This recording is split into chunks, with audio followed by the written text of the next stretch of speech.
De volta à fé apostólica. Julgamento.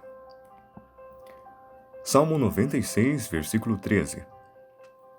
Ante a face do Senhor, porque vem a julgar a terra, julgará o mundo com justiça e os povos com sua verdade. Há milhares de denominações no mundo hoje. Cada religião condena a outra. Contudo, todas elas prometem salvação através da sua denominação. Como sabemos qual escolher? Se escolhêssemos a Igreja Católica, então aceitamos a intercessão dos santos, que nada mais é do que orar a ídolos. A Bíblia diz assim: porque há um só Deus e um só mediador entre Deus e os homens, Jesus Cristo, homem. 1 Timóteo 2, versículo 5. O sacerdote é chamado de pai, padre.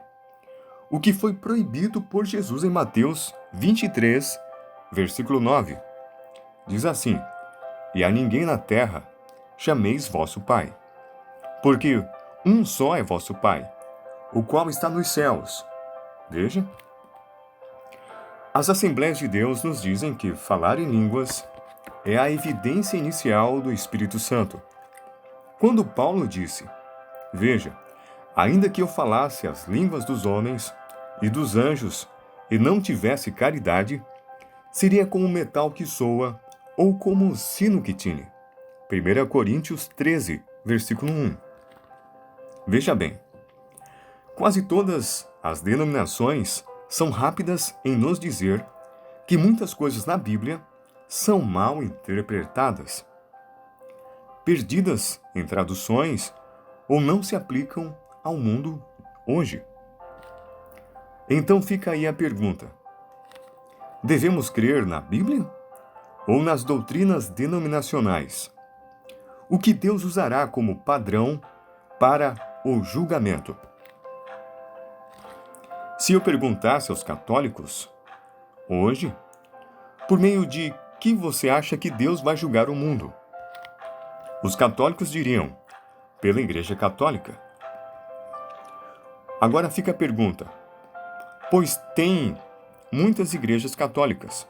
Temos a Igreja Ortodoxa Grega, a Romana.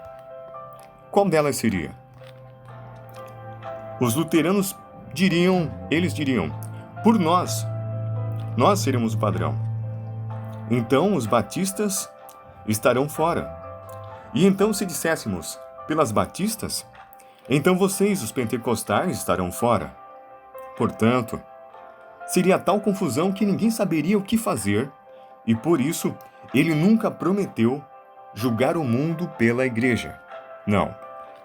Ele prometeu julgar o mundo por Cristo. E Cristo é a palavra, e a Bíblia é o que julgará o mundo, que é Jesus Cristo, o mesmo ontem, hoje e eternamente.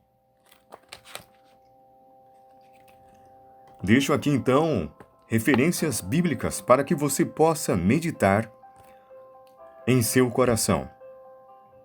São João 1, versículo 1 diz: no princípio era o Verbo, e o Verbo estava com Deus, e o Verbo era Deus.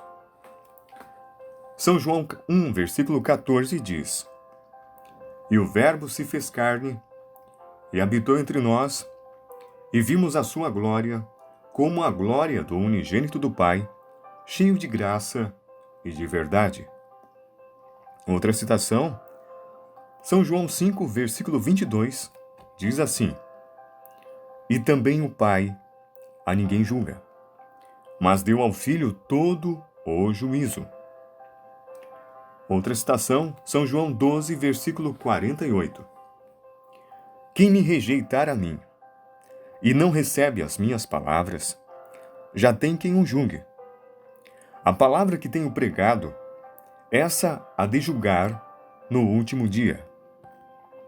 Outra citação, Efésios 1, versículo 5 ao versículo 7 diz: e nos predestinou para filhos de adoção por Jesus Cristo, para si mesmo, segundo o beneplácito de sua vontade, para louvor e glória da sua graça, pela qual nos fez agradáveis a si no amado, em quem temos a redenção pelo seu sangue, a remissão das ofensas, segundo as riquezas da sua graça.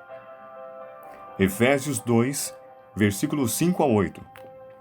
Estando nós ainda mortos em nossas ofensas, nos vivificou juntamente com Cristo, pela graça sois salvos. E nos ressuscitou juntamente com Ele, e nos fez assentar nos lugares celestiais em Cristo Jesus, para mostrar aos séculos vindouros as abundantes riquezas da sua graça, pela sua benignidade para conosco em Cristo Jesus. Porque pela graça sois salvos, por meio da fé. E isso não vem de vós, é dom de Deus. Em 1 João 1, versículo 7, diz: Mas, se andarmos na luz, como Ele na luz está, temos comunhão uns com os outros, e o sangue de Jesus Cristo, seu Filho, nos purifica de todo o pecado. Apocalipse 22, versículo 18 ao 19. Porque eu testifico a todo aquele que ouvir as palavras desta profecia deste livro, que, se alguém lhe acrescentar alguma coisa, Deus fará vir sobre ele as pragas que estão escritas neste livro. E se alguém tirar qualquer palavra do livro desta profecia, Deus tirará a sua parte da árvore da vida e da cidade santa que estão escritas neste livro. Que Deus abençoe seu coração. Amém.